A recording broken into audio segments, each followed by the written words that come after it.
fui apresentado ali, eu sou professor na física da UFSC, da Escola de Física, uma pessoa daqui. E colaboro com o pessoal daqui, com a minha formação é em física mesmo.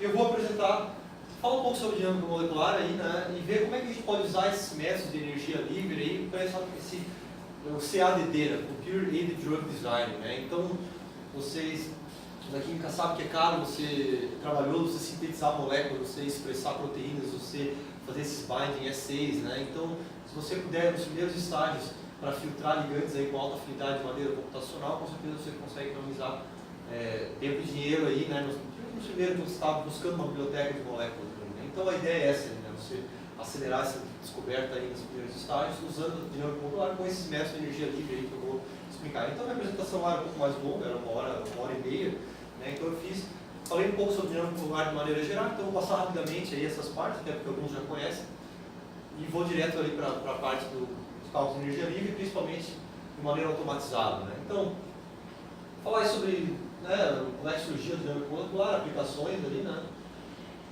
Os métodos aqui, talvez essas duas partes aqui eu talvez não fale tanto, porque é mais a implementação aí, o algoritmo de Verlet, pressão e temperatura constante, surgem parâmetros, vocês já conhecem, né? Falar sobre essa parte que é importante, como é que a gente relaciona a probabilidade do estado com a energia livre, né? Você tem um ensemble termodinâmico, né? O NPT, por exemplo, então você vai ter uma probabilidade do estado que é dado pela exponencial aí da energia livre desse estado. Né? Então, estados com energia livre mais baixa são mais prováveis. Né? E quando você tem uma probabilidade, você tem também, você consegue tirar uma constante de dissociação, uma constante de equilíbrio. Né? Basicamente é isso, né? Qual que é a razão entre as diferentes espécies ali que eu tenho uma solução.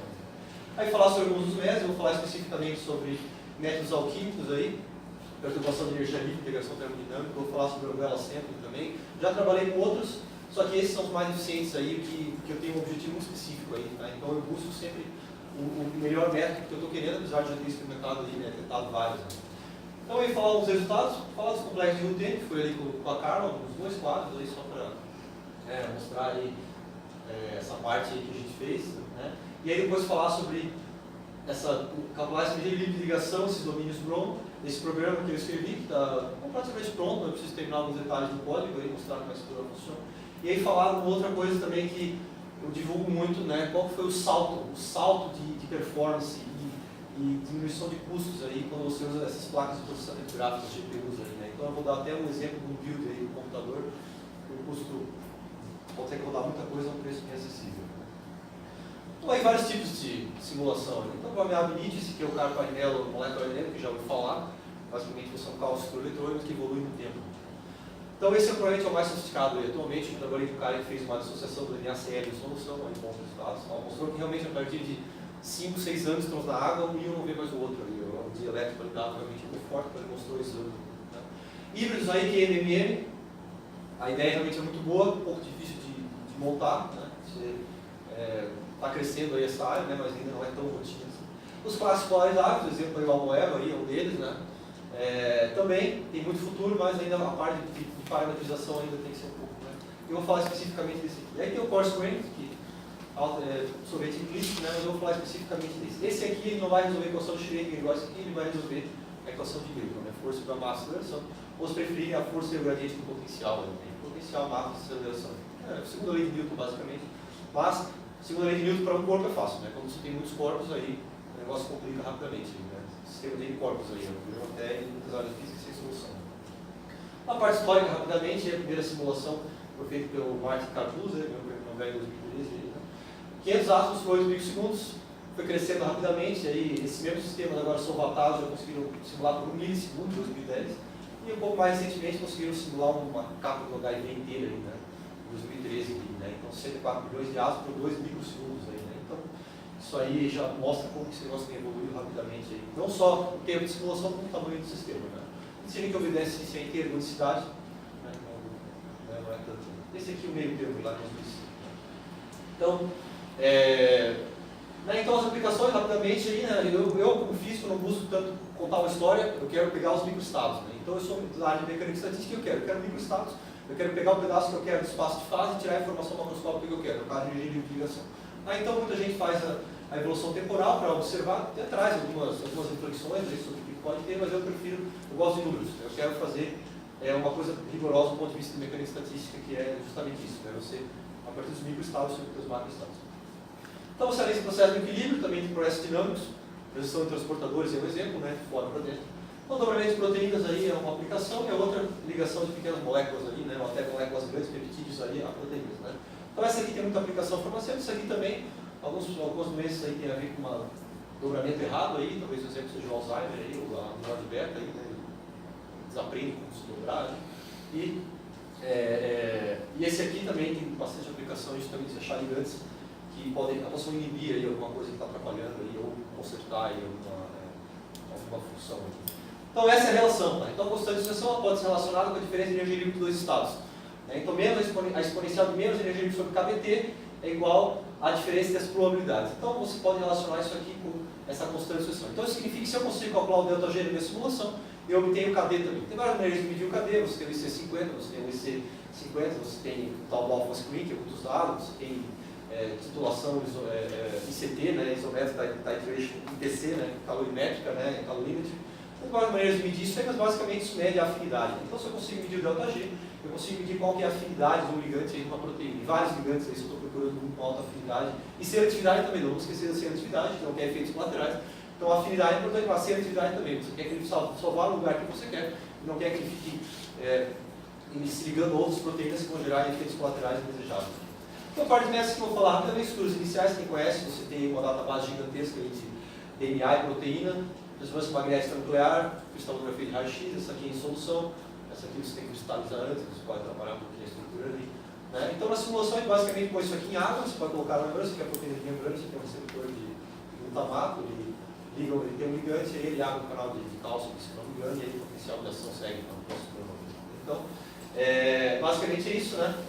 Você tem aí duas interações não ligadas, então moléculas separadas elas vão interagir de duas maneiras, né? Átomos e moléculas diferentes, no caso a água, aqui, né? O hidrogênio, isso aqui, você vai dar uma carga parcial para cada um, e você vai dar um potencial do Lennard-Jones, ou um tipo atômico para ele, né? Então você tem o tipo do átomo, e aí ele vai ter um potencial repulsivo e alternativo, um potencial 612, e aí tem comum esses parâmetros aqui, né? Energia mínima, 4 epsilon, não tem a expressão mais geral, né? E aí, mas o formato esse aqui é o 12,6, tá? Esse aqui é o 12, repulsivo, e esse aqui é o 6, tá? Esse aqui é o mínimo, né? E aí tem o potencial eletrostático também, né? Entre as cargas ali, então são duas coisas. Naturalmente, esse potencial atrativo também é eletrostático, né? Mas isso aqui pode se expressar com dipolos permanentes, porção de polo, Van der Waals e a física.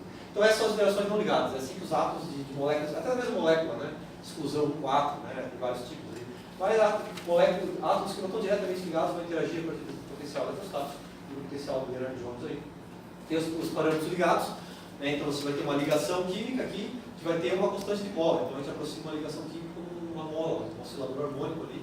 O mesmo vai para um ângulo aqui, isso aqui é uma mola de torção que a gente chama, né? O K, o torque que você aplica aqui em relação ao ângulo, e alfa igual a torque. Aqui um ângulo de torção, esse aqui é um dos mais difíceis para parametrizar, esse aqui é o impróprio, tá? Esse aqui é usado, ele tem o mesmo formato desse aqui, poderia usar especificamente para manter a polaridade desses grupos aqui, SP2 aqui, você não quer que o grupo carboxil fique fazendo assim, né? Você quer que continue plano, então você põe isso como um termo adicional aí para manter isso. Então qual que é a energia potencial? Qual que é a energia potencial que um átomo vai estar submetido? Esses dois termos aqui, que vêm de outros átomos, que não necessariamente, átomos não diretamente ligados, e todos esses termos aqui, que vêm das ligações químicas. Né? Então basicamente é uma aproximação clássica de parâmetros quânticos. Então você faz uma simulação quântica, que tem os mols normais de vibração, e aí você consegue as constantes de mola para esses parâmetros, o valor de equilíbrio, e aqui as cargas parciais. Então a ideia é você conseguir descrever aí átomos, aí, moléculas de maneira clássica, né, mas uma boa aproximação, então você usa todos esses potenciais. E para integrar, você faz a aceleração igual a força, né? Então você tem uma condição inicial, você integra esse negócio no tempo, né? Então você tem um tempo bem curto, da ordem de 10 minutos, 15 segundos, que são os mols vibracionais mais rápidos ali, difícil você fugir disso aí, né? Por causa do hidrogênio, é o glutado, tem uma massa bem pequena, ou no nível raiz de Castro dele, né? Que ele é muito física 2 ali, né? Então, se menor massa, maior frequência, menor intervalo de tempo, senão o teu negócio vai e não volta mais, né? Aí na primeira vibração ele vai, o tempo é muito grande, ele vai parar lá atrás, aí na volta a constante de mola é tão alta que pum, o sistema todo explode, né? Então isso causa estabilidade na simulação. Então isso aqui é a equação de movimento de Newton, resolvendo com a condição inicial de velocidades e posições, né? Aqui está essa força que vem das posições e das partículas, do potencial que eu mostrei aqui. E aí você vai evoluindo esse negócio no tempo, tá? Intervalos de tempo discretos, intervalos de tempo pequenos. Não são suficientes, aqui seria só o NV com energia constante.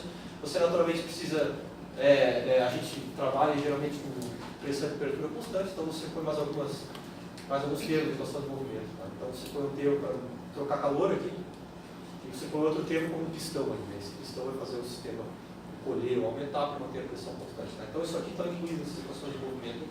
Você inclui tudo isso aqui e você tem uma simulação do sistema do ensemble NPT. O ensemble NPT e a energia livre de Gibbs foram feitos um para o outro, né? Porque a probabilidade do estado vai se dar pela energia de Gibbs nesse ensemble aqui. Tá? Então você tem que cuidar com isso. Né? A gente está no ensemble certo, tem que usar a energia livre certa. Qual que é a energia livre de Helmholtz? É o NPT. A gente tem o NPT, mas a gente vai igualar os dois porque a gente vai considerar um compressível. Condições periódicas. Ou seja, a gente não quer efeitos de borda aqui, isso aqui é uma proteína de membrana. Isso aqui é um sistema individual, a proteína aqui mergulhada na membrana, aqui a gente não quer que esse negócio fique com vácuo em volta, então a gente tem umas condições periódicas aí. Né? Corta as interações de Lennard-Jones, a interação eletrostática, a gente não pode cortar, porque ela cai com sobre R, ela cai lentamente. Então a gente usa o particle mesh evolved. Tá? Isso aqui separa em uma componente de curto alcance, uma componente de longo alcance, uma converge rapidamente no espaço geométrico e a segunda, que é a de longo alcance, converge rapidamente no espaço Fourier. Tá? Por quê? Porque é rede periódica. Série Fourier.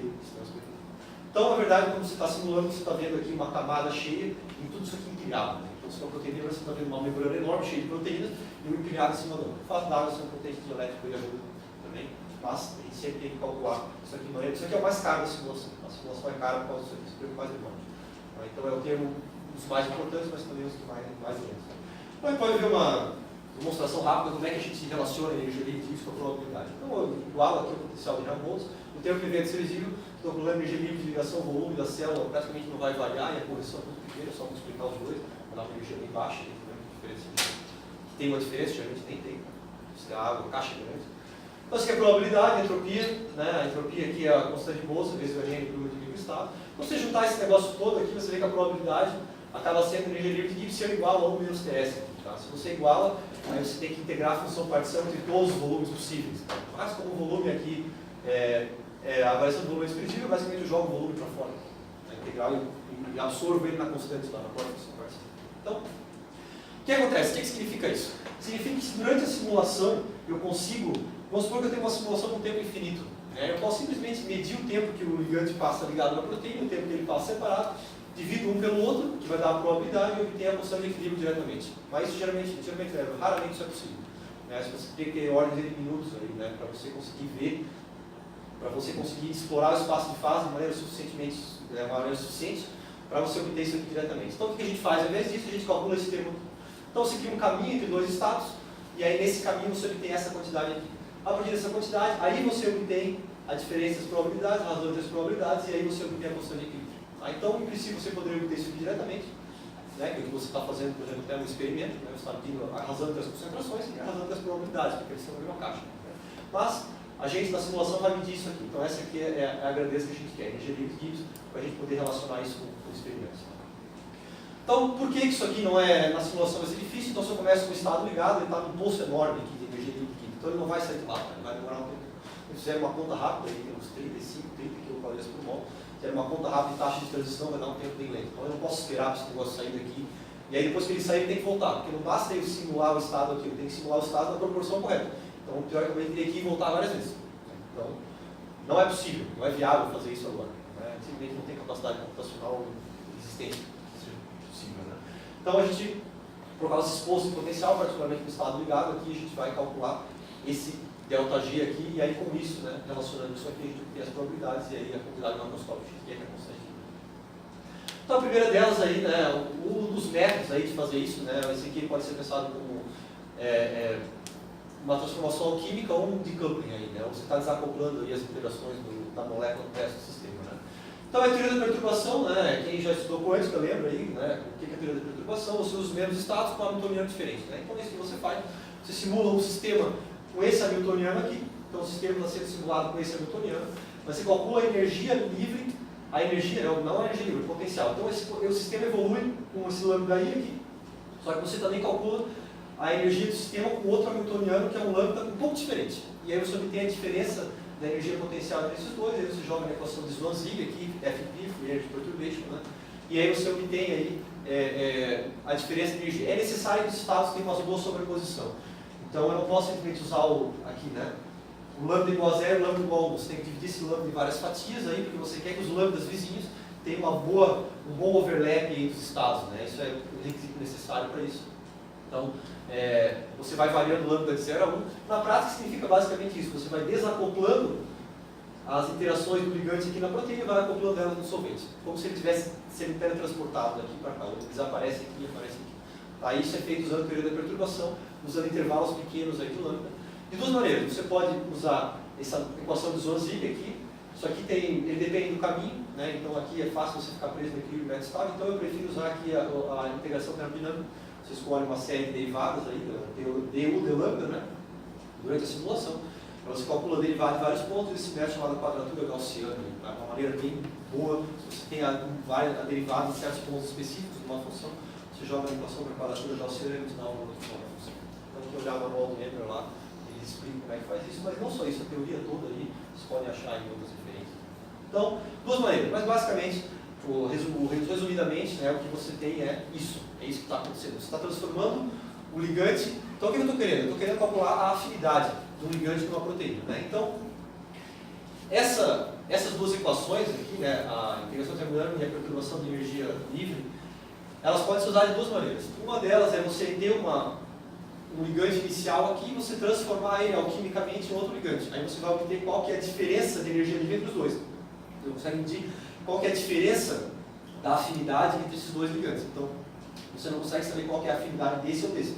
Então, você sabe se esse aqui vai ter uma afinidade maior do que esse ou vice-versa. Então, essa aqui é o que a gente chama de afinidade relativa. Então, parece simples, mas ele encontra alguns problemas. Não é tão fácil. Os resultados não são tão bons como poderia parecer, até porque toda proteína que volta teria que se reajustar. Né? Então, você muda o ligante, mas toda proteína aqui tem que se reajustar também. Né? E você não está fazendo isso no equilíbrio, né? Porque você está simulando essas janelas. Então, também é um problema, às vezes, de convergência de fazer isso. Esse aqui é energia livre absoluta. Esse aqui você está medindo realmente qual que é a afinidade desse ligante. Você está desacoplando as interações dele aqui no sítio de ligação, ou fazendo ele sumir, e ele aparecendo aqui no solvente, ou ele reaparecendo, vamos dizer assim. Né? Então você começa com o lambda igual a 0, vai simulando vários lambdas aqui no caminho, até você ter o lambda igual a 1, ou seja, o estado inicial é aqui, e o estado final é aqui. Ou seja, você está calculando a energia livre de ligação, ou seja, qual que é a probabilidade dele estar no solvente, ou seja, ele estar aqui, né? Separado ou ligado. Então, essa é a ideia. É assim que você mede aí, você mede aí a energia livre de ligação relativa e absoluta aí, usando dinâmica molecular. É diferente aqui de double decoupling também. Tá? Depois do desacoplamento duplo. Então, isso aqui das formações alquímicas, isso aqui do desacoplamento duplo. Basicamente, por que chama double decoupling? Você está desacoplando as interações aqui, no sítio de ligação, e acoplando as interações aqui. Aí você tem um delta G. É só isso? Não. Esse aqui é realmente mais simples, porque quando eu transformo esse ligante nesse aqui, a gente espera que se eu estou colocando só, por exemplo, um grupo metil a mais, um anel aromático a mais, eu não espero que a pose de ligação, o modo de ligação aqui mude. Mas aqui, né, então ele vai continuar preso na proteína. Só que acontece que na hora que eu começar a desacoplar esse aqui no sítio de ligação, ele vai começar a andar para os lados aqui. Na verdade, eu tenho duas cópias. Eu tenho uma cópia aqui e uma aqui. Então eu tenho que prender essa aqui no solvente, prender essa aqui no sítio. Mas não basta só colocar restrições, porque eles vão interferir nos resultados. Então eu tenho que calcular a energia livre de aplicar e retirar as restrições também. Tá? Então, esse aqui é um cálculo mais complexo, porque envolve essas restrições ali. Né? Então, a gente usa potenciais harmônicos ali. Né? Então, a energia livre de Gibbs é uma função de estado, então ela independe do caminho.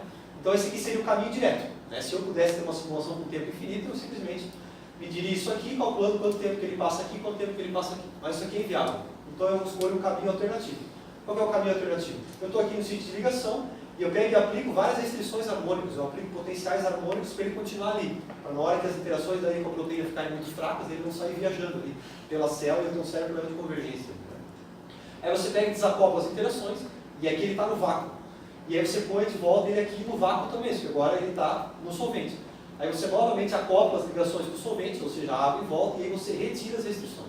Naturalmente, se o estado inicial aqui e aqui é o mesmo, não importa o caminho que eu faço. Então você pode usar esses potenciais restritivos, contanto que você inclua eles e retire eles da maneira correta, né? De maneira reversível. O nosso maior inimigo é trabalho irreversível feito no sistema. Quando você tem trabalho irreversível, você tem dissipação. Se a gente tem dissipação, eu não estou calculando só o ΔG. O ΔG é igual ao trabalho reversível. É a quantidade de energia útil que eu consigo tirar do sistema termodinâmico. Agora, se eu tenho dissipação, isso não vai ser igual, aí eu vou estar às vezes superestimando ou subestimando a minha energia. Tá? Então, isso aqui tem que ser feito tudo de maneira reversível. Tá? Porque, claro, se é reversível, não importa o caminho que eu faço, naturalmente, né? As duas coisas funcionam. Se uma transformação é feita de maneira reversível, eu posso usar qualquer caminho. Né? E a energia livre de Gibbs é igual ao trabalho reversível necessário para trazer o sistema do estado. Então, esses potenciais geralmente estão na forma aí de distâncias e esses ângulos de órbita. Tá? Então, eu vou mostrar no meu sistema como é que eu defino esses ângulos. Tá? Basicamente, é você restringir a translação, a rotação e também a liberdade conformacional, né? A conformação gigante. Então, você tem que usar todos eles. Quanto mais potenciais restritivos e melhores forem os potenciais restritivos, mais rigorosos vão ter os resultados e mais eficiência você vai ter. Tá? Então, a parte dos potenciais são importantes para você não simular mais do que necessário e você ter resultados realmente precisos. Então, necessários os potenciais, esses potenciais para manter ele aqui no sítio de ligação. O segundo método é o umbrella sample. O umbrella sample, quando o ligante aqui ele tem acesso direto ao solvente, eu posso usar uma coordenada física. Então agora eu vou calcular o trabalho reversível, ou a diferença de energia livre de puxar ele aqui no sítio de ligação até o solvente. Os potenciais restritivos também são necessários. Por quê? Porque eu não quero que na hora que eu puxo ele comece a ir para cá, ou para cá, ou para cá. Eu não quero que ele saia para qualquer lado. Eu quero que ele fique nessa linha aqui. Então eu consigo fazer isso de maneira que convirja rápido, né? Que ele consiga ficar nessa linha aqui, que ele fique preso, né? Com a orientação também bem restringida, e também de maneira reversível, contanto que eu uso os potenciais restritivos certos. Então o que esse aqui faz? Ele pega várias janelas. Então eu quero uma janela aqui, e aí ele põe um potencial harmônico para o ligante em cada uma dessas janelas. E aí você tem uma distribuição de probabilidade que parece assim. Qual que é a razão disso? Fugir daquele posto de potencial. Então, ele está num posto de potencial que ele não vai sair daqui sozinho. Então, eu simulo várias janelas com ele restringido com potencial harmônico aqui, aqui, aqui, aqui. Então, ele vai contar aqui embaixo. E aí, ele vai conseguir fazer uma amostragem desse caminho. Então, eu estou conseguindo samplear ou amostrar esse caminho aqui. Mas não basta só colocar os potenciais harmônicos, eu tenho que retirar eles. Então, o que eu faço? Eu ponho os potenciais harmônicos, que vão puxar ele daqui de ligação do solvente, e aí eu obtenho a distribuição de probabilidade nesse caminho. Mas aí eu tenho que retirar o efeito dos potenciais harmônicos e aí eu vou obter uma curva que vai me dar a curva de energia livre original. Como é que você faz isso? Tem mais de um método. Tá? Um deles aí é o Weighted Histogram Analysis Method, que é o WHAM. Né? E o outro aqui, tem muitos outros. Tá? Você pode pensar, você pode simplesmente pegar a força, você pode pegar a força em cada um e integrar a força. Você pode fazer isso. Só que daí você está usando uma janela de cada vez. Né? Esses métodos aqui, o WHAM e o M-bar, eles são mais sofisticados no sentido que para calcular o potencial aqui, ele usa todas as janelas. Então ele usa informação de todas as janelas para calcular qual que vai ser a força ou a derivada de energia livre, ou o potencial de força média. Tá? Então esse aqui, o M-bar, ele é um método estatístico, tá? Então ele vai fornecer qual que é o valor mais provável para a energia livre, dado aqueles estados que eu tiro da simulação. Tá? Então, a gente vai entender esse paper aí, né? Mais ou menos ele tem uns 7 anos aí, né? E atualmente eu acredito que é a melhor maneira de fazer isso é usar o M-bar. Então, na verdade, o M-bar e o M são parecidos, mas o M-bar é como se fosse um M com o tamanho do bin aí, e sem bin, o tamanho do bin do laser. Então, no fim das contas, eles acabam sendo muito próximos. Mas o M-bar eu prefiro por causa de algumas particularidades que eu não vou entrar em detalhes. Né? Mas ele também tem que usar essas restrições aqui que eu falei. Vamos falar aí sobre.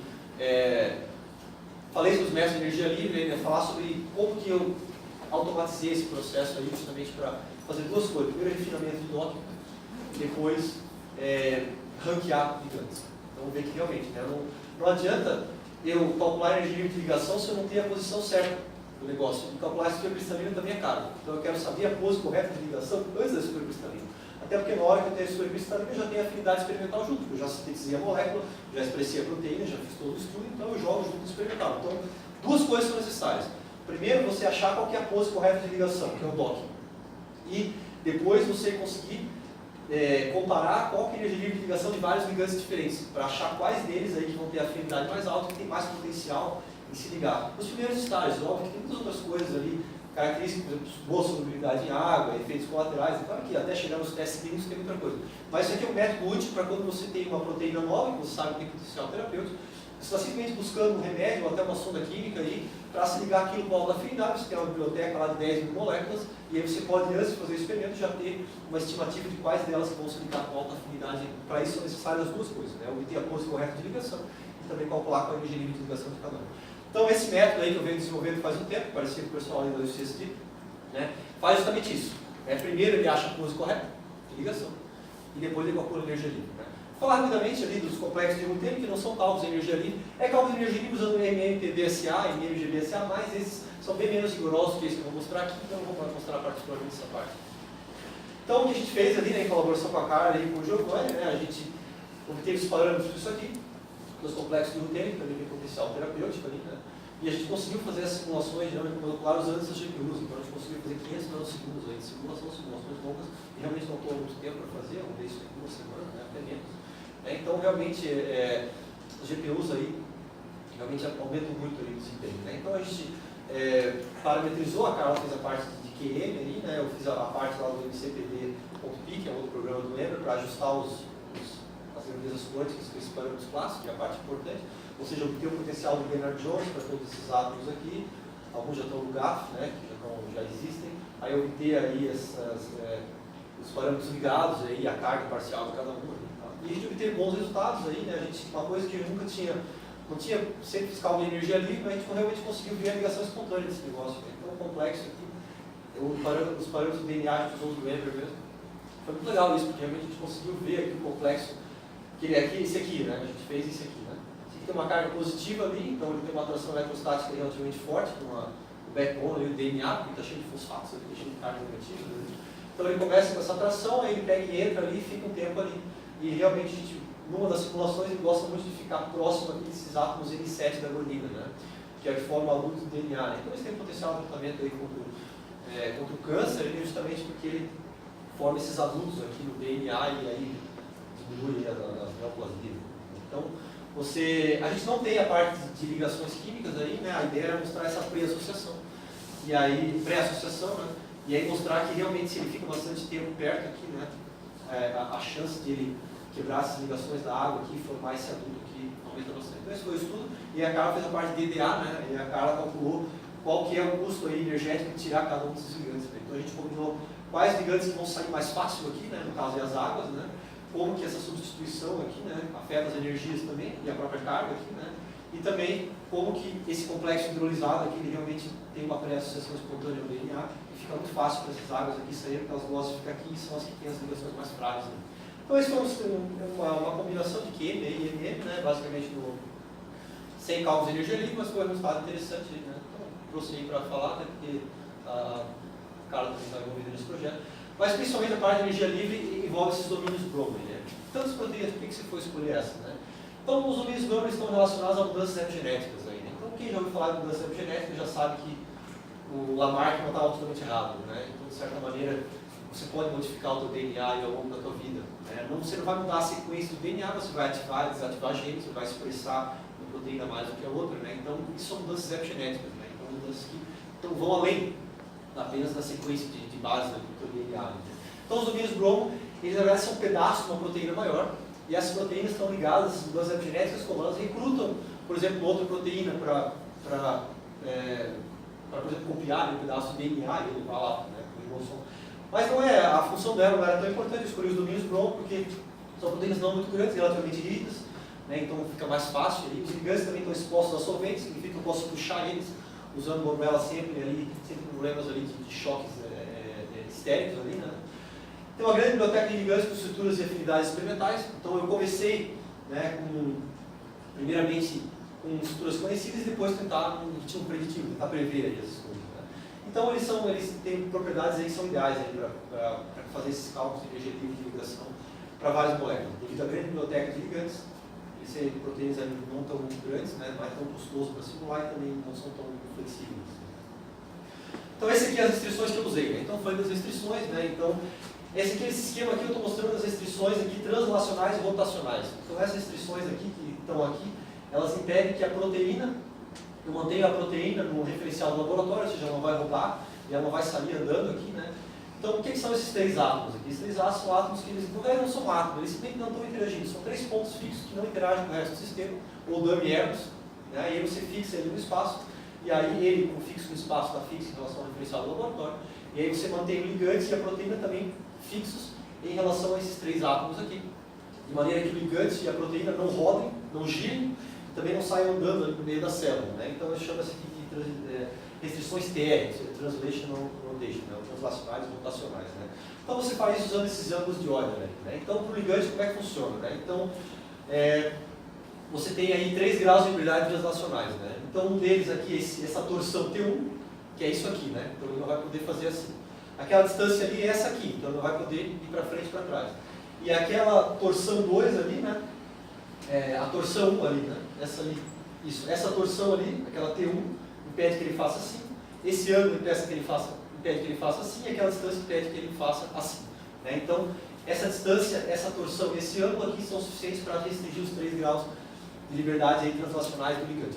Isso aqui eu tenho que fazer de uma maneira que consigo retirar analiticamente depois. Tá? Então eu vou mostrar a expressão analítica depois. Então não é qualquer conjunto de restrições que eu posso usar, porque na hora que eu estou no solvente eu tenho que usar uma expressão analítica, então isso tem que ser compatível com a expressão analítica. A rotação são os 3 ângulos de Euler. Então é o T2, essa torção ali, T2 é essa aqui, né? Aí você tem aquele ângulo A2, que é esse eixo aqui, ou seja, esse eixo aqui. E aí você tem aquela T3, que é esse eixo aqui. Né? E aí você vai usar coordenadas esféricas. Então você vai usar esses 3 ângulos de Euler num espaço aí de coordenadas esféricas, que conhece, é o R, né? O φ, o ângulo azimutal, aí, né? O θ, que é o ângulo azimutal, e o φ, que é o ângulo, o θ é o polar, e o ângulo azimutal, não importa os nomes. São 3 ângulos de Euler aí, né? Eu posso chamar o que eu quiser, não importa que matematicamente, geometricamente está correto ali. Então essa é a ideia. E similar com a proteína. A diferença é que essa aqui é a proteína, se ela, o ligante, eu estou medindo a energia livre de ligação dele em relação à proteína. Então eu não preciso retirar essas restrições aqui da proteína, porque tudo que ela está fazendo é manter o sistema todo no referencial fixo. Então quem fez mecânica analítica ele sabe que o nosso espaço aí, né, ele é invariante, né, os graus de liberdade internos aí da proteína são invariantes em relação a uma rotação ou uma translação do corpo inteiro. Então, não vai afetar os graus internos de liberdade. Mas o ligante sim, porque o ligante antes ele estava restringido em relação à proteína, e no estado final ele pode estar em qualquer ponto da célula, né? Porque eu tenho que levar em conta essa entropia. Eu tenho que levar em conta que ele vai ter uma entropia maior no solvente, simplesmente porque o volume disponível para ele no solvente é bem maior, e também ele vai poder rodar livremente no solvente isotrópico, água, e aqui não, né? Aqui ele vai ter uma orientação bem fixa. Tá? Então, qual vai ser a energia livre de ligação absoluta? Então eu usei os 2 métodos, tá? Eu vou usar tanto o W de Coupling como o Umbrella Sample, tá? Esse W de Coupling que é mais recente, né? Então, vou comparar os dois aí, fazer os 2 métodos aí. Então, a energia livre total é aquele ciclo termodinâmico ali, aquela soma toda. Então, você calcula a energia livre de colocar todas as restrições, depois transferir para o solvente, ou puxando, ou teletransportando, usando o W de Coupling, depois a energia livre de liberar todas essas restrições ali, né? Então, usando esses ângulos de Euler. Além disso, vai ter algumas restrições conformacionais também. Então, além de restringir os graus de liberdade de translação e de rotação dos dois, é interessante que a conformação deles também não varie muito. Como é que eu vou fazer isso, né? Bom, primeiramente tem um procedimento, tudo aqui é automatizado, né? Então vai ter um procedimento automatizado para escolher, né? Então essas restrições são relativas aos átomos âncora. Então esse aqui é um átomo âncora, esse é outro, esse aqui é outro, esse aqui também são 3 átomos âncora. Os da proteína, para cada proteína é sempre os mesmos, né? Esse aqui varia dependendo do ligante. Então esse procedimento automático, né? Um código, esse código aí que eu vou mostrar mais detalhes depois. Eu estou falando do procedimento código aqui, mas eu vou falar sobre o programa em si. Então ele escolhe automaticamente primeiro o âncora do ligante, depois escolhe automaticamente o segundo, escolhe automaticamente o terceiro, e ele posiciona automaticamente a posição desses átomos interagindo. Na hora que você vai escolher isso aqui, quem sabe em engenharia você pode chamar de trava guimal, né? Então se eu tenho um grau de liberdade de rotação assim, e um assim, eles não podem estar no mesmo eixo, né? Porque senão eu perco o grau de liberdade, né? Aí os dois estão rodando no mesmo eixo, né? Isso se chama trava guimal, isso é um problema de engenharia, né? Então as forças se tornam muito altas aí, né? Se o braço de alavanca desse eixo aqui é muito curto, eu tenho que fazer uma força enorme para ele rodar aqui, né? Isso causa instabilidade. Então a ideia por trás da escolha desses âncoras aqui do ligante é evitar essa trava guimal, né? Essa que é a expressão do torque. Então a gente tenta que esse ângulo aqui esteja mais próximo de 90 graus, tá? O seno de 91. O seno de 0 é 0. Então, teoricamente, o torque é infinito, né? Se o ângulo for 0, né? Se vocês estiverem alinhados, ou 180, então 180 graus, a linha 0. Então, e aí após isso, a gente aplica as restrições conformacionais da proteína, né? Eu descobri que essa parte aqui é altamente flexível aqui da proteína, esse negócio estava me atrapalhando um pouco, estava tornando a convergência um pouco mais lenta. Então, eu criei uma subrotina aí para restringir automaticamente todos os ângulos psi e os ângulos de Ramachandra aí, quem conhece um pouco mais sobre proteína. Tem o ângulo φ, o ângulo psi e o ângulo ômega. Esse ângulo aqui é 95% das vezes ele é 180 e algumas vezes ele é 0 graus, mas ele é sempre bem rígido, então não precisa me preocupar com isso aqui. Então eu restringo todos os ângulos φ e psi do backbone aqui da proteína. E aí, claro, naturalmente calcula a energia livre de colocar as restrições e calcula a energia livre de retirá-las também, sempre mantendo tudo reversível. Né? Então isso aqui me ajudou bastante na convergência, então por isso que eu uso as restrições conformacionais da proteína, nesse pedaço aqui em particular que é um pouco flexível. Não quero que esse negócio se deforme durante o meu cálculo. Deformação é igual a dissipação. Se o negócio está se deformando, é que está tendo dissipação de energia, é isso que eu quero evitar em todos os momentos. E aí tem a restrição de conformidade do ligante, basicamente simplesmente restringe todas as torções do ligante. Por que as torções? Os ângulos são rígidos, as ligações são rígidas, os impróprios são rígidos. Mas as torções não são rígidas, né? Porque se você tem, por exemplo, um grupo CH3, você quer que ele tenha a rotação correta ali, né? Então, esses diedros aí, né? Eu vou lá no arquivo no arquivo de parâmetros do Ember, vou lá e cato um diedro de cada vez ali, tiro fora os diedros redundantes, né? Naturalmente, se eu tenho um negócio assim, com um átomo aqui, aqui tem dois, e esse diedro aqui e esse diedro aqui é redundante, porque é o mesmo eixo, né? Então eu jogo fora todos os diedros redundantes e mantenho só os diedros únicos aí, né? Então essa é a maneira como eu aplico as restrições do ligante. Por que eu estou fazendo tudo isso? Porque eu quero que o meu espaço de fase seja pequeno na hora, porque essa aqui é a parte mais crítica. Tá? Você tirar ele do sítio de ligação, principalmente, é a parte mais crítica. E quanto mais apertado for o teu sistema, quanto menor o espaço de fase que você tem que amostrar na tua simulação aí, mais tempo vai demorar para convergir. Então, se eu posso fazer uma coisa independente do caminho, eu sempre vou colocar ali o maior número de restrições possíveis, dado que eu faço coisas de maneira correta e conversível. Né? Então, todas as restrições aplicáveis. Então, essa aqui, né? É a conformação da proteína aqui, é a conformação aqui do ligante, a conformação do ligante, e aí a transação rotacional do ligante, e aí depois a energia livre de colocar esse negócio no sítio de ligação absorvente, usando o APR puxando, ou o teletransporte, que usando a nossa perturbação de energia livre, ou double decoupling aí, né? Coordenada não física, e calcula isso aqui e depois calcula a energia livre de retirar todas as restrições. Aí, então esse é o método. Tá? Então tudo isso é automatizado, escrevi um programa em Python que você não precisa fazer nada. A única coisa que você precisa definir é os 3 átomos âncora da proteína. O resto ele faz tudo sozinho, desde montar o sistema, até obter os parâmetros, até fazer os cálculos, até mandar rodar as coisas, analisar os dados e retirar a energia livre de ligação prontinho. Então isso aí, não foi publicado isso ainda, tá? Então eu terminei faz pouco tempo, tem que fazer os ajustes, a logo vai sair. Tá? Então, coisa bem interessante, muitas pessoas vão poder utilizar. Tá? E vai ser gratuito também. Né? Cadê?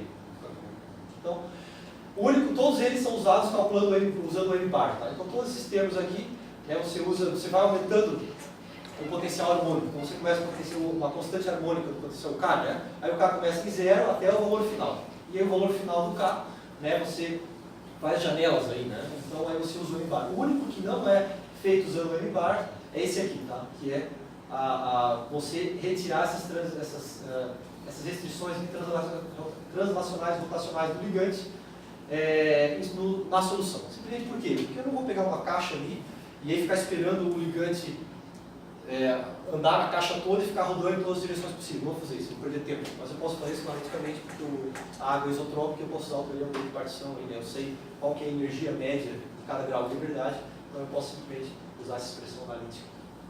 Então essa aqui é a concentração padrão de molar, eu quero fazer as coisas em relação à concentração padrão de molar. Essa aqui é todo o espaço de rotações possíveis, né? Ou seja, você tem um corpo 4π, né, a ponta dele, mais 2π aqui no próprio eixo dele, pi quadrado. Né? Então essa parte aqui, basicamente uma integração aí, coordenadas esféricas, né, que já viu isso aqui, né, aqui 0 é infinito, ali o raio, o ângulo teto e o ângulo fio. Mas tem mais outros 3 ângulos de Euler aqui, que são os ângulos da rotação. Né? A rotação não tem raio, não tem distância, né? E o Paris não tem o raio, não tem o jacobiano quadrado. Mas tem o seno de θ, né? Porque, naturalmente, aqui em cima, né, o volume aqui, né, é menor do que o volume aqui. É isso aí, tá? Beleza, então, o que acaba sendo esse ciclo termodinâmico aí, né? Então, você tem o estado inicial e o estado final. Como eu tinha falado, idealmente você poderia simular isso aqui por um tempo suficiente, contar quanto tempo que ele passa aqui, quanto tempo que ele passa aqui e obter a constante de equilíbrio.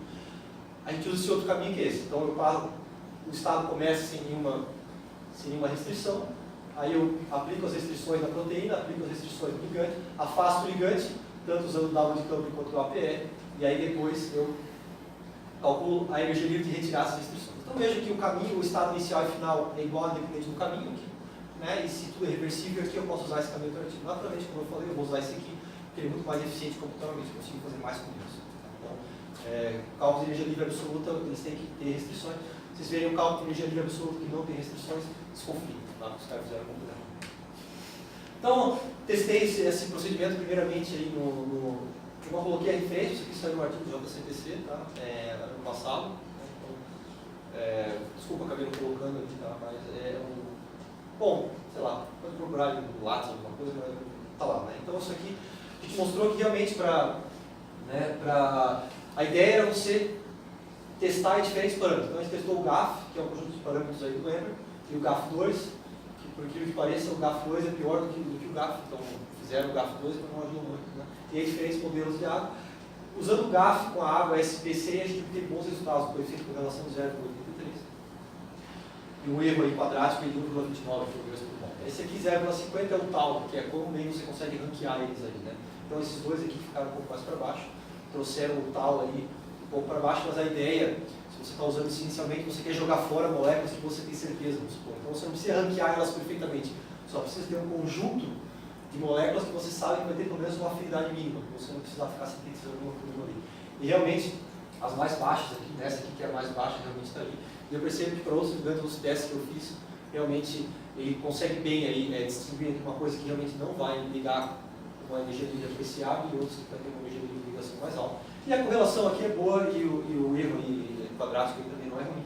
Usando o parâmetro GAF, tem parâmetros melhores, o OPLS ali, né, tem modelos de água mais especializados, então a tendência é que isso melhora. Então essa é a comparação experimental inicial. Né? Então, motivado com isso aí eu criei toda aquela parte automatizada que eu mostrei antes. Né? Então agora a ideia é automatizar esse processo. Um dos referentes falou, pô, você poderia colocar o código. Eu falei, acho que eu vou colocar o código que eu usei e ainda vou fazer mais. Ainda vou automatizar o processo inteiro e vou aplicar um programa em Python. Ele estava em outro método, uma mistura de Bash, TCL, um pouco de Python também, e agora deixei em Python. Então esse é o programa aí, f2.p. A ideia é esse programa aqui acabar entrando no Number Tools. Tá? Então o meu objetivo final é melhorar esse programa até entrar no próprio código do Ember, lá no Number Tools, esse é o objetivo final. Né? Mas ele está, recém acabei de escrever o código. Né? Então, esse cálculo de energia de ligação relativas, esses aí não são difíceis, isso aí não é difícil você fazer. Você põe lá, você faz a transformação alquímica. Mas pelo fato das restrições todas que eu mostrei, os cálculos de energia de ligação absolutos, que é a energia de ligação em relação ao solvente, esses aí realmente não são fáceis de montar. Então existe público para isso. Né? Seria muito interessante as pessoas poderem fazer isso de maneira automatizada. Então, a completa automação permite que você faça esses cálculos aí high throughput, né? Como eu tinha falado, você parte de uma biblioteca, deixa o negócio rodando lá e esquece. Ele monta o sistema sozinho, ele pega os parâmetros e faz tudo sozinho. E aí ele te dá o resultado final, e você ranqueia e escolhe lá. Então o objetivo final é fazer isso aqui. Por que isso aqui agora é possível? Por que não era possível fazer isso antes? Simplesmente porque você não tinha tempo computacional para isso. Mas o ganho de desempenho com as GPUs foi tão grande que agora você pode fazer esse tipo de cálculo com várias moléculas em pouco tempo. Simplesmente porque o salto de performance foi tão grande com as GPUs, eu vou dar um exemplo depois, que agora isso é possível. Então o próximo passo é a gente automatizar esse processo, para você não precisar ter alguém lá montando manualmente todo o sistema. E não só por isso, porque tem erro humano. Então se você está montando manualmente todos os sistemas, vai ter um erro no caminho. Agora se você tem um negócio robusto que sempre funciona, que é automático, você diminui o erro no caminho. O cara acordou com um pouco de sono lá, estava meio cansado, não tomou café de manhã, cometeu um erro e aí pode ter perdido de achar um ligante de bom, ou dar um falso positivo, esse é até pior.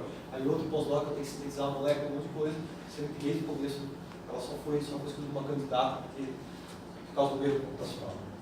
Então eu testei, esse aqui é o primeiro domínio bromo do DRT4, que era esse resultado aqui, então eu expandi para outros quadros do domínio bromo, e aí eu conectei isso numa coisa chamada D3R, o desafio D3R. Então uma semana antes de sair a estrutura cristalina, tem o site D3R lá, e aí você tem um ligante, você não tem nenhuma informação sobre o ligante, a não ser o código dele, bom, tudo bem. Mas você, a não ser informação, não é só a conformação do ligante, só sobre a estrutura química dele. Né? Mas ele não fala exatamente como é que ele vai estar, se ele vai estar assim ou assim. E aí você tem um desafio para ver quem consegue ali, né, obter ali obter a pose correta. Então eu tirei desse banco de dados aí, porque daí já, o docking também é feito automaticamente, eu parto do docking para refinar o docking, eu vou falar mais detalhes sobre isso. Mas, então eu usei esses domínios bromo que ele já tem na database lá desse desafio. Então a aplicação é essa, refinar docking.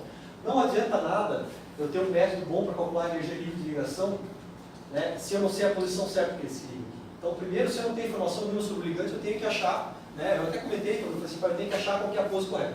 Então esse método aí, ele tem as duas coisas. Primeiro ele acha a pose, ele tem o potencial de melhorar o docking e também de calcular a energia livre de ligação para comparar entre diferentes ligantes.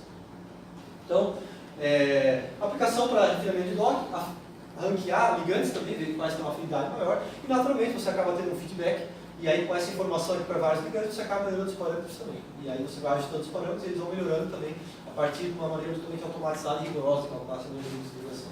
Então, essa aqui é uma colaboração com o pessoal do UCSD, através do Gilson Lab, aí, né, que é da farmácia, acho que é bioquímico, né, tudo misturado, eu sou físico, né, mas a ideia, o objetivo é sempre o mesmo, que é tornar esse negócio rotina, né? Seja feito de maneira comum em qualquer lugar. Então, dock, para quem não sabe, mas eu coloquei na outra apresentação, para quem não sabe, dock é basicamente você achar a pose correta, né? Então, esse aqui, vamos supor que o vermelho é a estrutura cristalina correta, esse aqui é um dock correto, esse aqui é um dock errado. Aqui o Vina, por exemplo, achou uma posição para o ligante que não é a posição correta, então não adianta nada você calcular a energia de ligação do ligante nessa posição aqui. Você vai obter um resultado que não tem significado nenhum, porque essa aqui não é a pose correta. Então, para você ter um valor confiável na energia de ligação, se você não tem a estrutura cristalina, é você primeiro obter o dock correto. Como é que a gente considera o dock correto? A gente pega o desvio médio quadrático de cada lado, desvio médio quadrático de todos os átomos aqui, né? Então, aqui 3 e pouco, né? Então, mais do que 2 a gente considera a pose incorreta. Menor do que 2 a gente considera a pose correta. Então, se o RMSD entre o ligante correto e o ligante docado for menor do que 2, é considerado correto, menor do que 2 é considerado incorreto. Claro que tem variações aí, tem que cuidar com as simetrias também, né? Você pode estar medindo assim, mas ele é idêntico assim, né? O anel aromático. Tem que cuidar com as simetrias na hora de medir isso aí também. Mas esse é o critério que é usado geralmente, é o critério que eu vou usar também para decidir se a pose é correta ou não. Então, dock seria isso, né? Então, esse é o critério, né? Então, esse aqui é o programa, né? Então, você tem duas, ele funciona das duas maneiras. Ele faz um cálculo diretamente da estrutura cristalina ou a partir das poses docadas. Então, o procedimento é esse. Você usa um programa de docking comum, tipo Vina, aí você pega 5 poses docadas, ou se você quiser comparar com o estrutura, você pega a estrutura cristalina também. Eu vou focar nesse lado aqui. Depois eu fiz esse cálculo também. Mas nesse lado aqui você pega a pose docada, eu pego as 5 poses, né? E aí você tem que criar os complexos primeiros, tem que juntar a pose com o receptor. Então isso tudo é feito automaticamente. Aí você obtém os parâmetros para o ligante. Eu uso o gráfico de parâmetros ligados em Leonard Jones e aí no BCC para as cargas.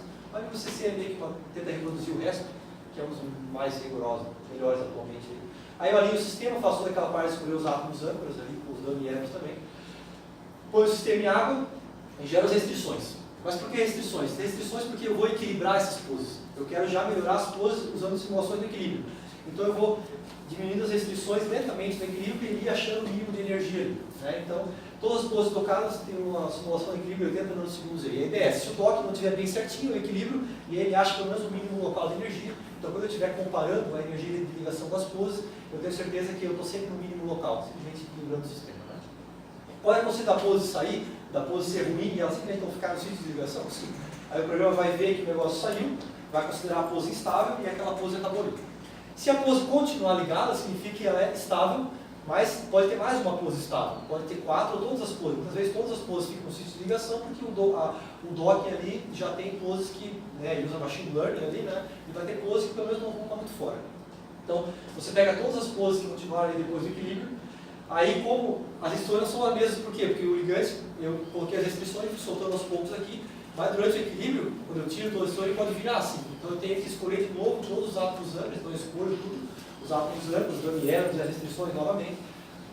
Monto todas as janelas necessárias para os cálculos de energia livre, usando tanto o Umbrella Sample, né, que é o APR aqui, a taxa por release, né, que é o que puxa, como o W de Coupling, que é a integração termodinâmica, que eu uso. E aí depois calculo as energias de ligação, e aí naturalmente, quanto menor a energia de ligação, quanto maior a afinidade, a pose significa que é correta. Uma caloria por mol, você fala, uma caloria por quilo por mol menos é 5 vezes mais provável. Né? É só você colocar no exponencial e fazer esse cálculo, entre as probabilidades. Então, naturalmente, se uma dada pose com energia livre de ligação menor, a probabilidade dela é maior e é a pose correta. Tá? Então esse é o processo. Né? Então, e aí depois você compara todas as poses, e aí depois de comparar as poses para um dado ligante, aí você já tem a energia de ligação daquele ligante e você pode comparar com outros ligantes. Né? Então esse aqui é o processo para um dado ligante da proteína. Mas você faz isso aqui para vários e depois você compara a energia de ligação de todos eles. Então a demonstração da estrutura cristalina aqui do domínio bromo aqui BAZ2B, a 5MGE aqui. Então uma demonstração aí de como é que funciona. Aí. Então eu calculo a energia de ligação da estrutura cristalina, aqui. Calculo a energia de ligação para todas as poses, aqui eu tenho 5 poses aqui. Então a pose do Vina é essa aqui. Então a pose que o Vina falou que era correta tinha um RMSD de 5,1. Né? Mas essas duas aqui estavam corretas. Então isso mostra que vale a pena você equilibrar e depois calcular. Porque muitas vezes o Vina ele é capaz de gerar uma pose correta. Ele não só sabe dizer se essa é melhor do que as outras. Isso é bastante comum. Eu vou mostrar no próximo slide aqui. Tá? Então o Vina achou que a pose correta era essa, mas ele produziu outras poses aí que eu equilibrei. Esse aqui é o RMSD depois do equilíbrio. Né? E aqui o RMSD, e aqui bom, depois eu equilibro para todas as poses, a estrutura cristalina também, não varia muito, né? E aqui a energia de ligação de cada uma delas. Então, o que tem, esse aqui tem o sinal de menos, tá? Então, essa aqui é, tanto com o método APR quanto o W de Coupling aqui, essa aqui é que tem a menor energia livre de ligação, que é a maior afinidade. E realmente, aqui ela tem uma pose correta, né? Ficou abaixo de 1 angstrom aqui. Então melhorou em relação ao vino. Aí, né? Então esse é um exemplo que eu coloquei. Eu tenho um monte dessas tabelas ali, que eu fiz para todos, né? Mas quis só mostrar como é que funciona. Ou seja, você pega as energias livres de ligação de todas as poses, essa aqui que tem menor energia livre de ligação, lembrando que tem um sinal de menos aqui, então essa aqui é a pose correta. E realmente após o equilíbrio, que é a pose que eu realmente vou usar como referência, porque ela já achou um mínimo local, né? Então eu consegui melhorar aí, né? Essa aqui, antes do equilíbrio, já não estava correta, melhorou um pouco, mas mesmo assim continua assim. Tá? Então eu fiz esse processo para 16 sistemas diferentes, 16 ligantes. 4 para cada domínio branco. Tá? Então, essa aqui é a tabela. Então a gente pode comparar se realmente a gente conseguir melhorar esse negócio. Então, essa aqui é a pose que o Vina falou, essa é a pose correta. Então você pega o output do Vina e ele ranqueia a primeira pose, que de acordo com o Vina tem menor energia livre de ligação. E ele acertou 2 vezes. O verdinho aqui abaixo de 2 anos. Né? Então veja que o Vina, só 2 vezes ele falou que a pose que ele achava que era correta realmente era correta, de 16. Então 2 e 16. Se eu pego as 5 primeiras poses, já melhora. Se eu escolho agora não só a primeira, mas eu escolho, se qualquer uma das 5 poses com a maior afinidade for correta, aí eu ponho aqui. Então, na primeira ele só acerta 2, mas entre as 5, se eu pensar na uma das 5 está correta, ele acerta 5. Depois do equilíbrio já sobe para 9. Então significa que esse aqui é o estado inicial. A partir desses estados aqui eu vou fazer o cálculo. Ou seja, veja como funciona. Aqui, só antes de fazer o cálculo de energia livre, né? Eu comecei com 2 corretas, escolhendo só, antes do equilíbrio, escolhendo qualquer uma das 5 ali, né? Corretas, já sobe para 5 aqui a taxa de acerto. Naturalmente não pode, porque eu não posso falar uma dessas 5 corretas. Tem que escolher uma. Mas só para mostrar como realmente ele define nas poses que não são a primeira colocada, tem poses corretas, ela tem mais do que a primeira. E aí depois você equilibra, se melhora, vai de 5 para 9. Então vê que o equilíbrio também ajuda. Para você equilibrar, aí aqui é qual das 5 poses, as 5 poses depois do equilíbrio, qual que tem o menor RMST. Então veja que 9 vezes já estava correto. E essas poses aqui, todas as 16 aqui que eu vou usar. Naturalmente, se nenhuma das poses equilibradas aqui produz um RMST abaixo de 2, não tem como eu achar a pose correta usando o método de energia livre, simplesmente porque eu não tenho uma pose inicial ali que seja correta. Né? Mas ele ainda consegue ter um bom desempenho. Então, de maneira geral, o Vina acertou 2 e 16. Né? Então essa aqui, ó, é a pose que tem a maior afinidade de acordo com o APR, e essa aqui que tem a maior afinidade de acordo com o W de campo. Né? Então veja, o Vina acertou 2 e 16, o APR acertou 8 e 16, e o W de campo acertou 7 e 16. Né? E lembrando que esses 8, 16, 7 e 16 é porque o Vina só me forneceu 9 poses corretas. Então ele achou 8 no máximo de 9 que ele podia achar. E aqui ele achou 7 no máximo de 9 que ele podia achar. Então a gente está vendo um aproveitamento de 80% a 90% aí, que é muito bom. Né? Então mostra realmente o potencial desse cálculo de energia livre e ele tende a melhorar se eu tenho um DOC melhor. Por quê? Que eu só podia achar 9? Porque o DOC não era bom o suficiente. Se eu tiver um segmento de DOC em que ele consegue me fornecer uma pose correta entre as top 5 todas as vezes, eu posso ter um desempenho muito melhor aqui. Né? Aqui ele acertou 8 de 9 possíveis, né? Essas aqui podem ver 1, 2, 3, aqui, 4, 5, 6, 7 aqui, né? 7 não tinha uma abaixo de 2, aqui é 7. Né? Então mostra que realmente tem muito potencial nesse método. Né? Então melhor se em relação ao Vina e com potencial de melhorar ainda, dado que eu posso fazer um induced feed docking, aí os métodos um pouco mais sofisticados. Né? E essa é a primeira parte, mas quão bom que ele é aí em calcular qual que é a afinidade aí dos ligantes em relação ao experimento. Né? Então, para essa parte aqui eu usei a estrutura cristalina, já tem a pose correta, para medir, bom, quão bem que ele consegue ali medir a afinidade em relação ao valor experimental. Então o valor experimental está aqui. Esse aqui é o valor do APR e a diferença. Esse aqui é o erro médio quadrático. Qual o erro médio quadrático? O erro médio quadrático do valor calculado do APR em relação ao experimento. 2,51, não é tão bom. Mas o W de Coupling aqui, os resultados bem melhores, é 1,28. Né? Então, uma concordância boa no experimento. Então, a gente vê que esse programa aí, totalmente automatizado, ele é capaz não só de melhorar o DOC, mas uma vez que você obtém a coisa correta, ele obtém uma boa correlação aqui com o experimento, um erro médio quadrado de 1,28 kg por mol. Né? Então, na ordem de comparar com os valores aqui. Naturalmente, né, não é perfeito, mas você consegue separar um ligante que tem uma afinidade de menos 5 kg por mol de um ligante que tem uma afinidade de menos 10 kg por mol, que é o que você quer. Você não quer uma precisão perfeita, mas você quer ter um ponto de partida. Você quer saber pelo menos bons candidatos. Vai ter erro? Vai. Mas você vai estar muito melhor do que se você simplesmente começar a querer sintetizar todas elas ou começar aleatoriamente. Né? Então, é a previsão do tempo. Né? A previsão do tempo não é perfeita. Né? Você não acerta 100% das vezes. Se eu perguntar para o meteorologista, qual que é o tempo que vai dar daqui a um mês? Ele não vai saber. mas ele sabe como vai estar o tempo amanhã, ou daqui a 2 dias. Então a dinâmica modular não é perfeita, mesmo estilo que a meteorologia não é perfeita, mas ele é capaz de melhorar muita coisa e fazer previsões aí que podem ajudar muito aí nessa parte de design computacional de fármacos. E a tendência é melhor. Tá? Então, o Dow de Campbell produz melhores resultados, e eu descobri disso, o motivo disso é que em alguns sistemas, esse aqui é um exemplo, tá? Esse aqui, ó, esse erro aqui é alto, tá vendo aqui de 6,70 para menos 10,70, então esse erro aqui também é alto, 8,03 menos 2,74, e o motivo é que na hora que ele estava puxando, ele encontrou algumas coisas no caminho. E na hora que ele encontrou algumas coisas no caminho, ele acabou superestimando a energia livre de ligação, porque ele tinha uns choques externos ali quando estava puxando. Então, o Dow de Campbell não tem esse problema, porque ele desaparece aqui e aparece aqui. Então, não importa se tem alguma coisa no caminho. Tá? Então, por causa disso, o Dow de Campbell é um método superior. No tempo ali, a cara lembra que antes eu fazia esse aqui.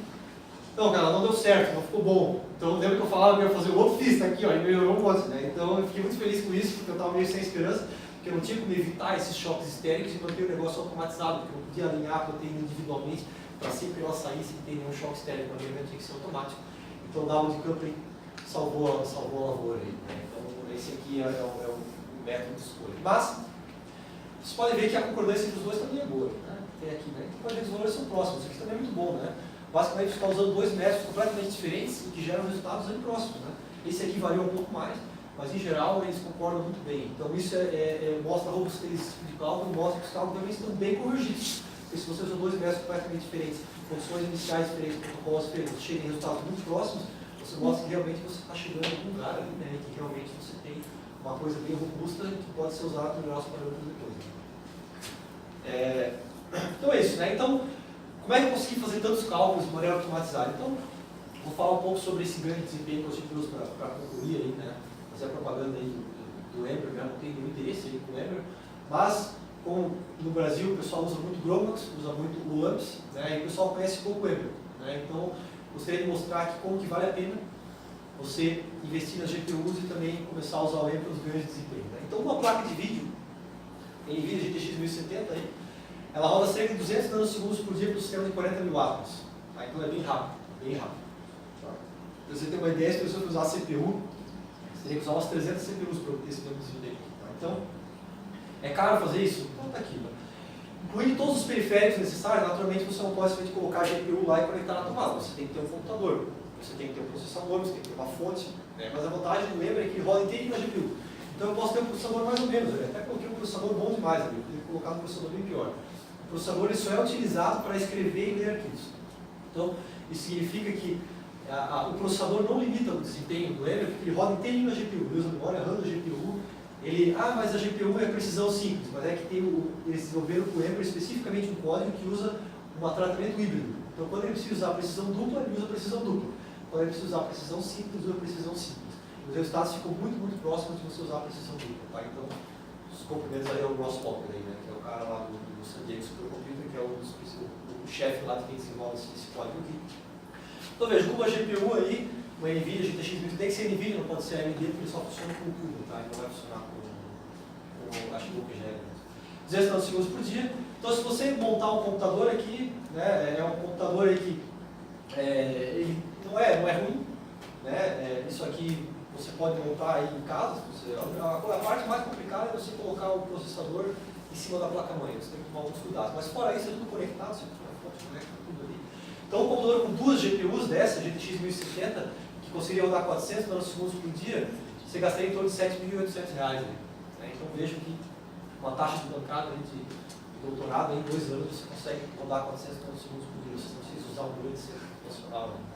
Bom, se no tempo do doutorado tivesse isso, mas não tinha. A gente tinha que ganhar um certo número de horas lá no grande cluster, lá, que tem esses processadores lá, tinha que se virar com as horas que eles davam pra gente. Agora você não tem mais horas, você não tem mais fila, você monta umas 3 dessas aí, põe no teu laboratório, acessa remotamente, põe no lugar que tem ar-condicionado, de preferência, no cluster, porque ela esquenta um pouco, e roda. Eu tenho umas duas dessas aí que funcionam muito bem, então eu recomendo. Tá? Então, barateia muito esse negócio. Né? Então, um dos cálculos ali, né, um cálculo desses ali para uma pose daquelas, em torno de 1,5 microsegundos, vou falar depois, levaria uns 3 dias com um computador desse aqui, mas a ideia é diminuir esse tempo aí. Mas primeiro, fazer tudo bem rigoroso e ver onde é que dá para cortar aí e tornar esse tempo de simulação aqui. Então tem tudo isso, e a ideia de criar todo esse programa também foi essa, né? Abrir as portas aí desse high throughput, aí, né? Ou seja, baixo custo. Quanto é que custa o programa aí que é muito usado para essas ferramentas? É o Schrödinger. Uma licença do Schrödinger está custando aí acadêmica $10 mil por ano. $10 mil por ano você constrói 5 desses sistemas. Você tem 2 microsegundos por dia. Baixa meu código do GitHub, que vai ser de graça. E não precisa comprar o Schrödinger. Né? Então, vale a pena. Né? Mas esse cara não atrás de mim. Vai estragando o negócio. Mas não sou eu. Outras pessoas também fazem coisas de graça. Aí, né? Então, você não precisa comprar um software caro, porque tudo está automatizado, mas você pode investir esse dinheiro em hardware. E a tendência é melhorar, porque a gente sabe que a NVIDIA não brinca em serviço. Essas RTX novas aí, acho que não são tão boas, mas a tendência é esse negócio melhorar e principalmente baratear. Até que está o Bitcoin aí, caiu abaixo de 3 mil, ótimo, né? Não fica mais inflacionado o preço dos GPUs, as GPUs aumentaram de preço. Eu coloquei o preço de 2 mil cada uma, mas as que eu comprei eu paguei 1.500, por causa dessa diferença, uma parte do dólar, mas a grande parte é o mining aí do Bitcoin. Mas o Bitcoin está prestes a sucumbir aí, então o mercado vai estar inundado, então vai baratear bastante nos próximos dias. Torcer para que mais suba o direito, não apareça nenhuma outra criptomoeda aí. Então porque tem vários, o Ethereum aí, né? Então o Bitcoin é 15 mil dólares e o pessoal, pô, não vai ter jeito, mas barateou. O que é caro hoje em dia? Memória RAM. Parece que o oligopólio do silício aí só resolveu ganhar um pouco de dinheiro, e a Samsung e outras duas empresas que fazem, acho que são duas coisas. Então, além de tudo, esse código ainda tem que ele é completamente compatível. Né? Então, essa versão do Ember que roda rápido nas GPUs, ele tem algumas limitações. Principalmente a parte de restrições. Todas as restrições que eu uso, particularmente usando átomos individuais, o motivo é que ele tem que ser compatível com esse código das GPUs. Então, é isso. Conclusões e perspectivas aí, né? Conclusão aí, realmente, esse programa ele é capaz de melhorar o processo de docking aí, né? Principalmente se eu usei o mais simples possível de docking, o Vina, e mesmo assim eu consegui melhorar bastante.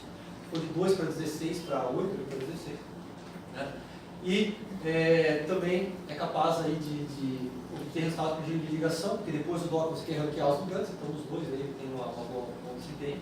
Automação estilo caixa preta, ou seja, igual você faz o docking, né? Você monta o sistema, ele faz tudo ali e te dá um número. Né? Você não precisa ficar montando tudo ali, então esse é o objetivo. Estilo caixa preta, você poder usar as coisas sem conhecer toda a parte matemática e geométrica que ele faz. Então eu já fiz isso. Uma pessoa usa a parte automatizada e não precisa fazer isso tudo. Então ele ganha esse benefício desses ganhos muito grandes aí, essa diferença que você está falando de uma escala de 100 vezes, tá? Diminuição de custos. Então, a parte de custos aí, o custo para fazer um cluster, o custo para montar uma máquina daquela indústria aí, realmente em torno aí de muita diferença. Tá? Então, não precisa aí de grandes centros computacionais, né?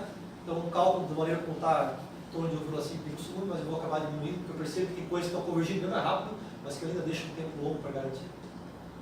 Então, ainda pode ficar melhor, você pode usar o PLS, que dizem que é melhor do que o GAF, né? E um possibilidade de docking melhor, por exemplo, o Industry Fit Docking, que é um docking flexível, né? Isso que eu usei o docking rígido. Né? Então, ele vai ser um software escrito em Python, hein? Vou colocar no GitHub. Então, essa é a ideia aí, né? Estou quase terminando, com logo vou publicar aí um artigo sobre isso, né? De métodos. Por favor, e aí depois, publicar. Então, obrigado.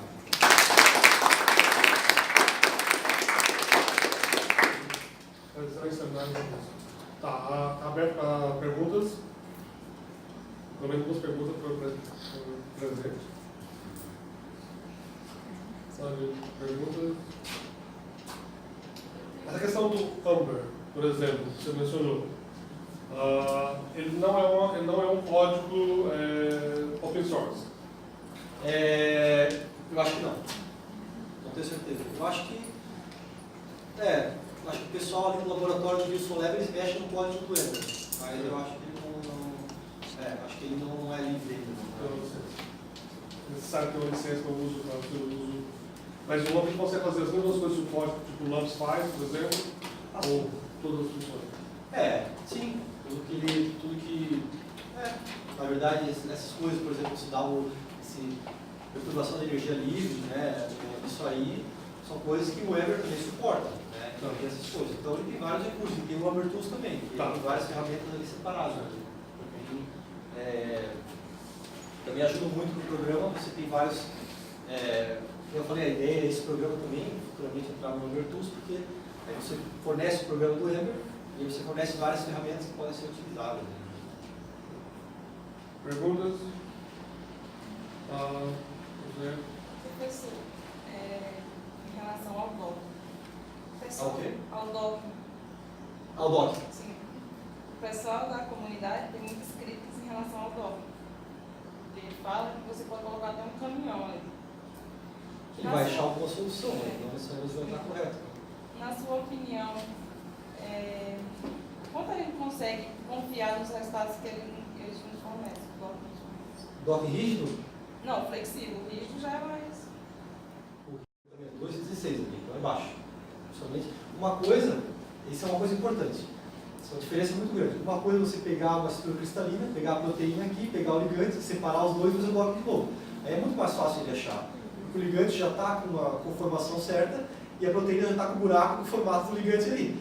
O problema é o cross-docking. É você pegar uma estrutura APO, ou você pegar uma estrutura que tem outro ligante, e pegar um ligante que você não tem informação nenhuma sobre qual que vai ser o formato, se o grupo CH3 vai estar assim, ou se o hidroxil vai estar para cá ou vai estar para cá, ou se essa torção aqui vai estar para cá, está para cá. Então, se você não tem informação nenhuma sobre a estrutura inicial, aí o aproveitamento vai ser próximo, o rígido vai ser próximo daqui. O Industry Fit vai ter um aproveitamento melhor, mas aí você vai ter que ter um programa caro, como o Schroeder, por exemplo. Aí ele tem um método muito bom do Industry Fit, que ele faz uma série lá de análise, e aí o aproveitamento, eles dizem que melhor. Você tem que ver, quando você lê um artigo de Schroeder, e tem autores que trabalham no Schroeder, você tem que pensar que é uma empresa que eles querem vender aquilo. Então não é que tu assiste o Polishop lá e parece que é lindo. Então acontece, cara. O Schroeder no artigo parece lindo. Aí tu vai no congresso, e aí o cara, eu fui no congresso tempo por falar do FP Plus, do Schroeder. Aí no artigo do Schroeder, o FP Plus, só para energias relativas. O Schroeder não tem ainda nada automatizado para energias absolutas. Energias relativas, nossa, perfeito, a concordância. Né? Aí eu fui no congresso e as pessoas foram usar aquilo como indicava, o aproveitamento ia lá para baixo. Então eu fui, não é uma coisa que eu estou falando, eu vi isso, e aí era uma palestra, todo mundo usando o tal do FP Plus, e resultados muito piores. Né? Porque esse aqui eu confio porque eu estou fazendo. Então eu sei o que eu estou fazendo ali, e os números que eu tenho é o que sai ali, porque é tudo automatizado. Então não tem como. Não tem interesse financeiro assim, não tem. Então o Schroeder diz que o Industry Doc dele, o Industry Fit Doc é quase perfeito. Mas eu também desconfio, porque é um universo muito grande também, todas as informações possíveis muito grande, e é muito caro computacionalmente também. Então você tem que pagar caro pelo programa, e aí usa o Glide e o Prime. O Glide é o do Doc. E o Prime é o que vai, né, explorar o espaço que faz para achar o mínimo.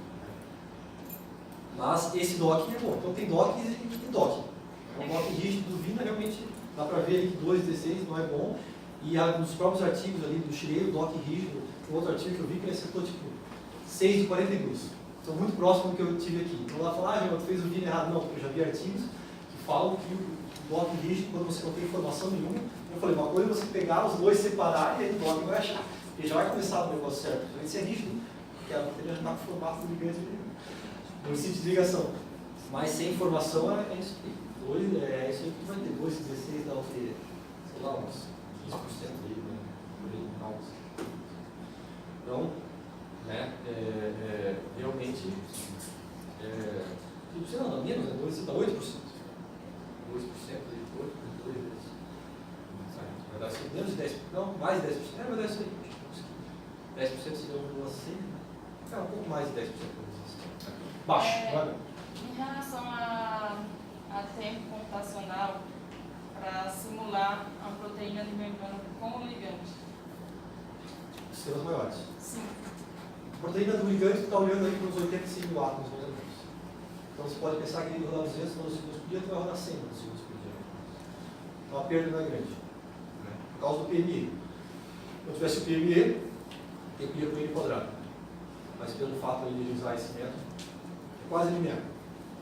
Então, se você vai fazer um sistema de membrana, depende do tamanho da proteína, não é só a membrana, né? Sim.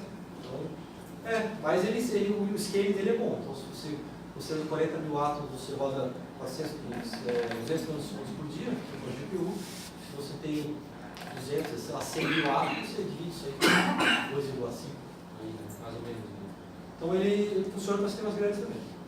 Quando ele chega a mais de 1 milhão de átomos, aí ele perde. Aí ele começa a ficar mais lento. Então o ganho de desempenho é maior para sistemas com menos de 200 mil átomos, 250 mil átomos. É suficiente, mas não tem muito membrana. Então ele seria bem rápido também, não teria problema em relação a isso. Qual a previsão de estar disponível? Eu tenho que ver, não. O código, o que eu preciso fazer? Eu fiz todo o código APR, todo automatizado. E aí essa parte da aula de campo meio que um patch, assim, vamos dizer. Porque agora eu preciso colocar tudo num código só. De maneira que agora já no input eu escolho qual método que eu quero e tal. Então isso, cara, eu vou fazer minhas férias de verão aí, e aí publicar o código eu tenho que ver lá com o pessoal da CSD também, mas eu acho que bom, eu pretendo, né, escrever isso aí e publicar, sei lá, até metade do ano aí, provavelmente, né, até artigo vai e volta, né, e o cara lá ele é super detalhista, escreve, ele reescreve, ele reescreve, o último do JCTC, é porque ele também é um grupo grande, ele também não quer colocar o nome dele em uma coisa que ele acha que é subpar, vamos dizer assim, né? Então, tem que, estou pensando no código, o código está quase pronto, e depois disso tem que fazer mais alguns sistemas e aplicar um artigo de método. Mas a previsão é logo, né? Alguma outra pergunta? Uma pergunta em relação ao doc. Quando se tem uma diferença de estrutural muito grande em relação ao teu ligante docado e ao ligante livre de solvente, como é que vai funcionar o seu programa consegue prever isso aí? Não, aí que tá. Na verdade, o que acontece é que ele tem, eu restringo a conformação dele. Então, por exemplo, ele tem a conformação do sítio de ligação. E aí eu se torna ele rígido, certo? Então isso vai ter um custo de energia livre. Quando eu libero isso no solvente, a conformação diferente vai estar incluída na energia livre de liberar as restrições, porque ele vai poder explorar todo o espaço de fase. Então essa diferença está incluída quando eu aplico a restrição conformacional e retiro no solvente. Mas e aí vai ter um custo. Isso, tá. Mas a questão é, se você de repente, eu até entendo um pouco isso, mas o problema é, você restringe inicialmente a uma estrutura que estava ligada. Isso você pode soltar ela num mínimo muito próximo do mínimo que não seja o mínimo global do solvente. Ou isso... Mas não tem problema, porque aí que tá. Eu estou calculando energia livre entre o mínimo, que é o da simulação, e a minha restrição. Então, tipo, até no sítio de ligação eu posso ter levado o azar que o último estado não está exatamente no mínimo, mas isso ele também vai levar em consideração, porque quando eu for, o que eu faço é o seguinte, vamos supor que eu uso uma constante de mola de 50 kcal por mol por radiano ao quadrado, vamos dizer. Eu vou liberando isso gradativamente, 50, 25, 10, 15, aí à medida que eu vou tirando essa restrição, ele vai voltando naturalmente ao estado preferido dele, vamos dizer, ou não um estado, um ensemble de estados. Então tudo isso está incluído em energia livre. Outra pergunta, ele faz o caminho do ligado para o não ligado, ou ele consegue fazer o contrário também? Um é menos o outro, né? Tá, então você é mais complicado. Mas você conseguiria fazer então um estudo de seção de choque, não necessariamente para aplicação em dock, mas é aplicação de reações químicas? Reações, dinâmica modular não tem reação química, né? Então só ligação, só interações não covalentes, assim, né? Então só interações que não envolvem, não tem quebra de informação de ligações químicas. Mas no caso de uma seção de choque, você pode estar na questão... porque seção de choque para mim eu estou pensando em espalhamento. Isso que é muito da física, o que é para ti a seção de choque? Naquela questão de você simular a aproximação em uma reação química. A aproximação entre as duas moléculas? É mais ou menos o que eu fiz ali com o estudo da cara, de mostrar que realmente antes daquela ligação química eles ficam... É possível também, mas aí...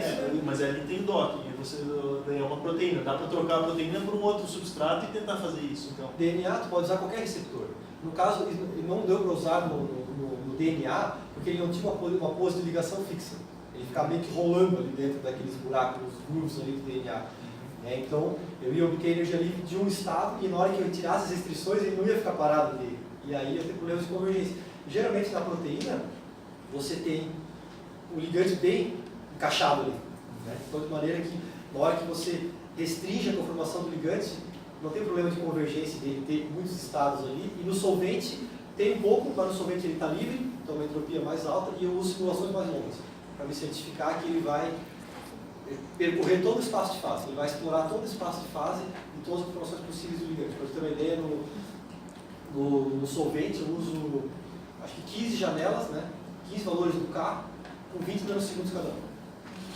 Então, só que a vantagem é que é a seguinte, o ligante no solvente é só um solvente, que é uma caixa só com ligante, então é bem mais barato de rodar. No solvente eu rodo, sei lá, 700 nanosegundos por dia.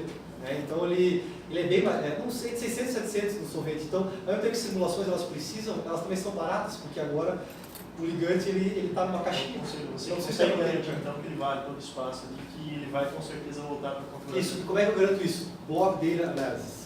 Você divide em blocos, você faz o mesmo cálculo 2 vezes, com posições iniciais diferentes. Então o que eu mostro aqui, tem muita coisa por trás disso, tipo assim, ó, que eu estou há muito tempo trabalhando com isso, então todos os problemas imagináveis, todos os testes de convergência, o negócio é para funcionar sempre. Então, tipo, os resultados foram bons, mas pode ter certeza que no caminho eu teve resultados assim de muito ruins que eu tive que achar o problema. Onde é que está o problema? No APR, o problema é que ele estava se chocando com o negócio. E aí eu tive que começar de novo, eu dava de campo e eu comecei faz uns 3 meses atrás. E porque o APR chegou num ponto que eu via que eu não conseguia fazer de maneira automatizada, porque eu não tinha como prever que quando eu puxasse não ia ter nada no caminho e aí ele ia produzir um falso positivo. Porque daí, por causa desse problema intrínseco do cálculo do APR, ele ia colocar um ligante como se estivesse além de uma pose errada, ter uma energia de ligação muito alta. Então, esse falso positivo é um dos maiores inimigos e aí a solução foi o W de campo. Mas sempre eu checo tudo isso, essas coisas. E várias vezes, sim, para ter certeza que o negócio funciona sempre. Que não é...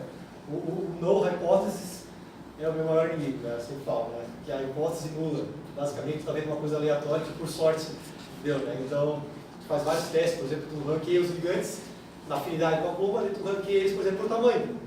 Então, se o teu negócio não é capaz de produzir um resultado melhor quando se ranqueia ele por tamanho, então é porque tu tá só achando que tu está vendo alguma coisa, mas na hora de aplicar ele não vai ter poder preditivo, vamos dizer assim. Né? Então, tem vários testes aí para contornar todas essas coisas. Mas no solvente é isso. Você basicamente vai usando várias janelas com casos diferentes e aí você garante que ele vai... Não usei ligantes enormes ainda. Então, eu tenho um programa similar para o NMD que é para peptídeos. Só que o NMD tem coisas mais sofisticadas. Então, o NMD ele tem restrições entre centros de massa. A restrição rotacional do NMD usa os quaternos, que é uma formalismo totalmente diferente, não é os ângulos de Euler. E aí eu faço o cálculo, integração todos usando os quaternos. E aí ele usa uma outra variável que é o RMSD, e aí você consegue colocar uma restrição diretamente no RMSD. Então o NMD é bem mais sofisticado, só que ele também não é tão eficiente quanto o Ember. Mas ele é bom para fazer cálculos com ligantes maiores, por exemplo, peptídeos. No caso, uma toxina, por exemplo, né, que seria um canal de potássio, ou MDM2, esse proteína, e aquela P53, né? Então, células cancerígenas elas expressam muito a proteína MDM2, né? Porque a MDM2 ela se liga na P53 e impede que a célula se suicide. Vamos dizer assim, a P53 é a proteína que, quando você toma sol e tu descasca, é porque a célula escolhe, vamos dizer assim, morrer ali, né? E aí a célula expressa. Então, você pode achar um peptídeo otimizado que vai se ligar na MDM2 e vai manter a P53 e aí teria potencial contra o câncer, porque a P53 ia ficar solta e a célula cancerígena ia seguir o curso normal dela. Se tem um erro no DNA, uma mutação no DNA, ela morre. Né? Então, isso NMD. Esse é outro código, para esse o paper, o código eu também vou publicar logo. Então eu tenho 2 códigos com essa ideia totalmente automatizada, e os 2 vão sair logo. Então eu vou aproveitar minhas férias para fazer isso, agora essas disciplinas ali. Então a perspectiva é boa, mas nunca está satisfeito, sempre melhorando. E se achar um erro que o método está perfeito, mas ainda não está bom, aí tu vai lá nos parâmetros. Então aí tu usa isso para melhorar os parâmetros, até tu achar. E pode chegar a um ponto que simplesmente você não consegue colocar informação suficiente nos parâmetros, usando o Lennard Jones, usando uma carga, usando ligações harmônicas. Mas a ideia é se descobrir o quão longe a gente pode ir, né, com isso. Né? E aí a próxima seria o polarizável, que é NMN. Mas a ideia agora com esse salto de desempenho é ver, né, ter o melhor force field possível, o método mais rigoroso possível, que seria a resposta do force field, né, o resultado que depende só do force field. Quão longe a gente pode ir aí nesse negócio de prever aí flocking também da afinidade. Então essa é a ideia, projeto aí bem longo que está começando agora, não, já tem coisa, mas a ideia é construir bastante em cima disso. Outra pergunta? Nessa questão de você fez uma ferramenta que pega de um lado e entrega do outro o trabalho inteiro, né? Quão integrado isso está com o Amber? E se você tem a ideia de repente tentar transpor para outros códigos para buscar digamos assim, um público mais... O GAF, que é do Amber, eu acho que desses force fields aí para pequenas moléculas, forma o PLS, que acho que até se separa, mas ele é muito bom. Né? Então, e ele roda com o Amber. Teoricamente, você conseguiria simplesmente ajustar os teus scripts, né, o teu programa, para rodar com outro programa.